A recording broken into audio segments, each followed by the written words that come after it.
Si festeggia domani ad Agrigento la festa di San Gerlando, patrono della città.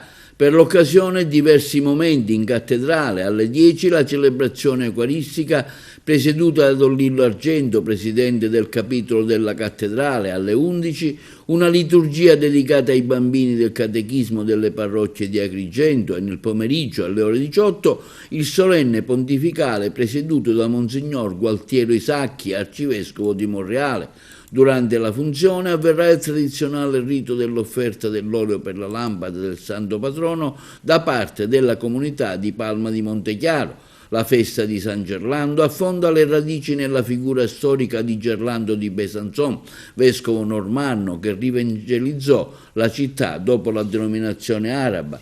San Gerlando, di origine franco-normanna, fu nominato vescovo di Agrigento dal Gran Conte Ruggero nel 1088. In soli 12 anni ricostruì la comunità cristiana e la cattedrale di San Gerlando, morendo il 25 febbraio del 1100. La venerazione ufficiale iniziò nel 1159, quando le sue reliquie furono traslate per la prima volta e fu proclamato santo proprio in quell'anno. Un momento fondamentale per la tradizione è stata la traslazione finale delle reliquie nel 1630 all'interno di una monumentale urna in argento sbalzato, ancora oggi cuori delle celebrazioni in cattedrale.